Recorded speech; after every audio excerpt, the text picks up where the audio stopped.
Tajuk yang seterusnya adalah berkaitan dengan unit 4 iaitu ekonomi. Bagaimana Rasulullah sallallahu alaihi wasallam mentadbir negara Islam dari sudut ekonomi. Sebelum tu saya nak kita tahu dulu ada dua bahagian iaitu sebelum kedatangan Islam ke Madinah dan juga setelah kedatangan Islam ke Madinah. Kita tengok dulu macam bagaimana ekonomi sebelum kedatangan Islam ke Madinah. Sebelum kedatangan Islam, masyarakat Arab Madinah ditindas dalam urusan perniagaan. Masyarakat Arab Madinah dalam urusan perniagaan dia selalu ditindas. Ekonomi mereka dikuasai oleh kaum Yahudi yang berjual beli dengan cara riba dan menipu dalam pinjaman. Maksudnya ekonomi sebelum kedatangan Islam dikuasai oleh kaum Yahudi. Tengok saya gariskan dekat sini. Dan juga mengamalkan cara riba dan menipu dalam pinjaman. Bagaimana pula setelah kedatangan Islam ke Madinah?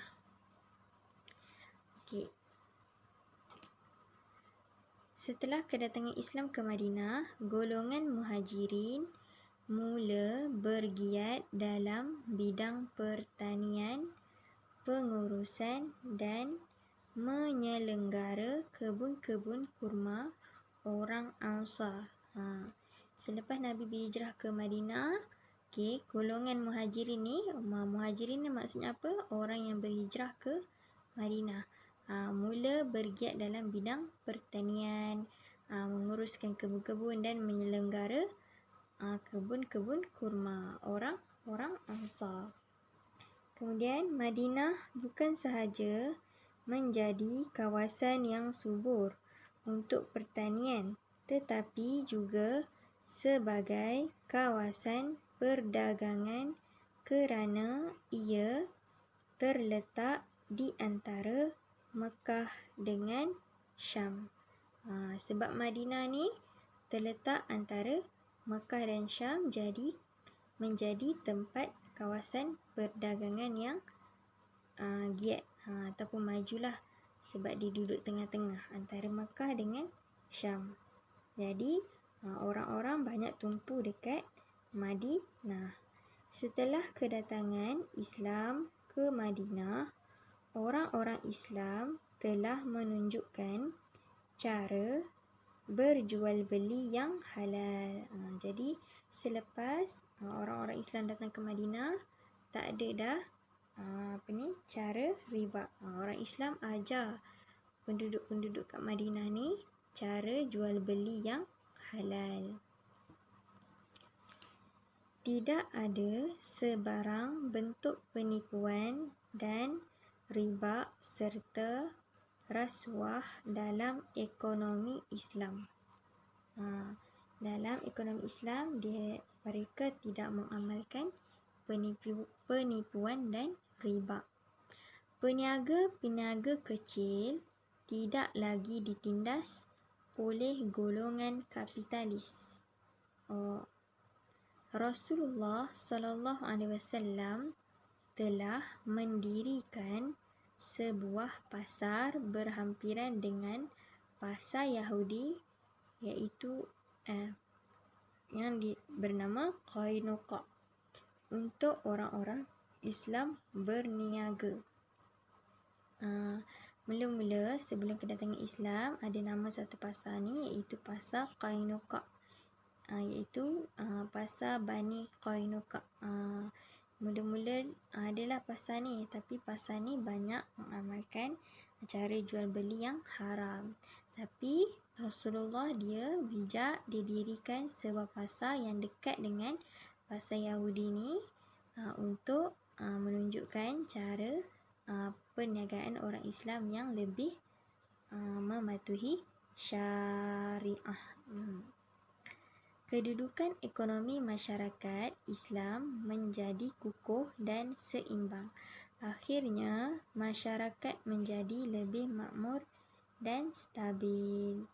Okey, selepas kedatangan Islam, akhirnya ekonomi masyarakat Islam menjadi kukuh dan seimbang.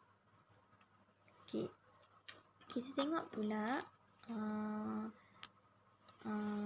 aktiviti dekat sini. Okey, cuba kita jawab soalan ni. Okey, yang pertama, siapakah yang menguasai perniagaan sebelum Islam? Okey, siapa?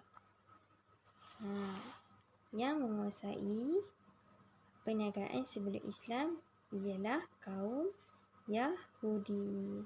Tengok dekat sini, ekonomi dikuasai oleh kaum Yahudi sebelum kedatangan Islam.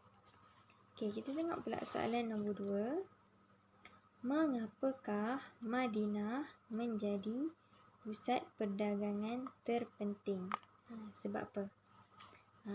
Sebab kawasan perdagangan dekat Madinah ni terletak di antara Mekah dengan Syam. Jadi sebab itulah dia jadi pusat perdagangan yang terpenting. Sebab Madinah ni duduk tengah-tengah antara Mekah dan juga Syam. Okey, yang ketiga, tengok soalan dia, adik.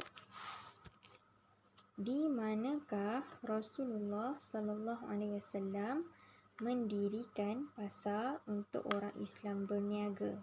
Dekat mana tadi? Rasulullah SAW telah mendirikan sebuah pasar berhampiran dengan pasar Yahudi Qainuqa untuk orang-orang Islam berniaga. Maksudnya Nabi dirikan berhampiran dengan pasar Yahudi.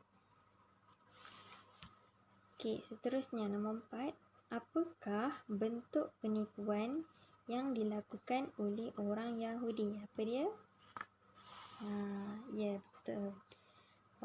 Kaum Yahudi berjual beli dengan cara riba dan menipu dalam pinjaman. Jadi jawapannya ni, bentuk penipuan yang dilakukan oleh orang Yahudi adalah dalam pinjaman. Okey, itu saja penerangan Ustazah. Semoga bermanfaat. Terima kasih.